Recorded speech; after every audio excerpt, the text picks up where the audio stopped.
In this tutorial, we'll be discussing atoms, molecules, and scientific inquiry. So what exactly is chemistry? Chemistry studies matter, including changes involving matter and energy accompanying the change. It could also be classified as the science that seeks to understand the behavior of matter by studying behavior of atoms and molecules. So we can break down the entire universe into two huge categories of matter and energy. Matter has mass, which is the amount of matter. However, energy has no mass nor volume. Matter has both mass and volume.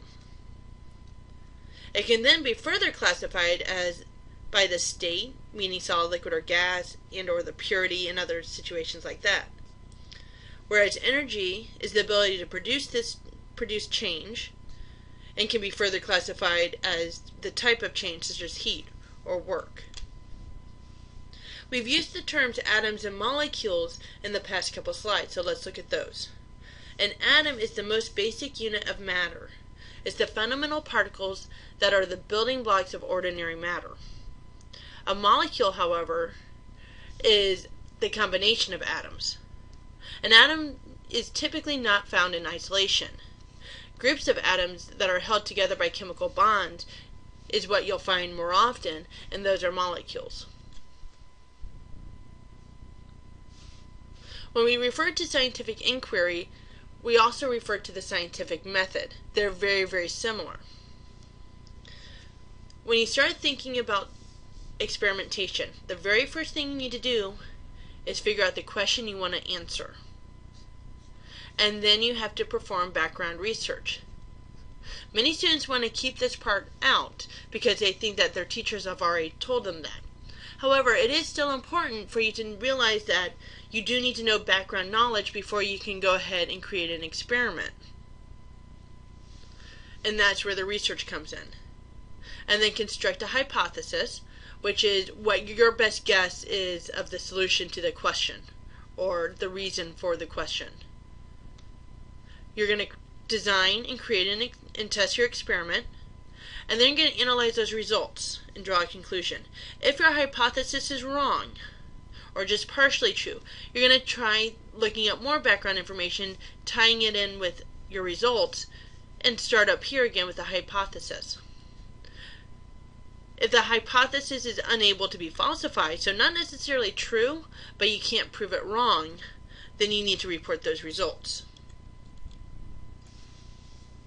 And when we're dealing with scientific experimentation, a lot of the time it includes math.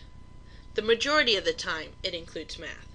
Math is used in every step of the scientific method. It's considered a tool of science.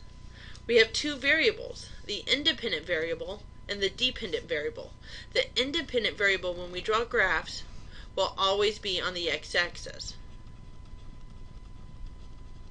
So that would be things like time and distance. Things that you don't really have control over. Things that are going to be there no matter what. The dependent variable is always on the y-axis. And that changes as x changes.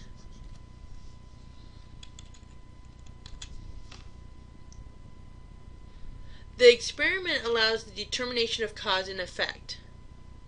It's expressed as math relationships or graphs. Once you've done an experiment often enough, and you come up with the same results over and over and over again, you start developing theories.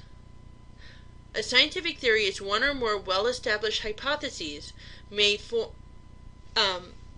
can be then summarized and used to predict.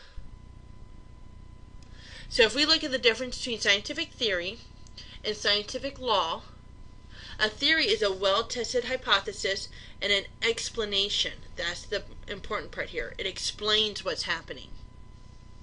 It is generalized and can be used to predict. It's validated by experimentation but can never be conclusively proven. A scientific law, however, is a general summary of observations. So it doesn't really explain why things are happening, but it does say that it is happening. is often a form of a mathematical relationship and is subject to further verification by experimentation. However, do realize that scientific laws can be disproven. For instance, the law of conservation of mass became invalid with nuclear reactions because they realized that the mass did change. And that gives you an overview of atoms and molecules and the scientific method.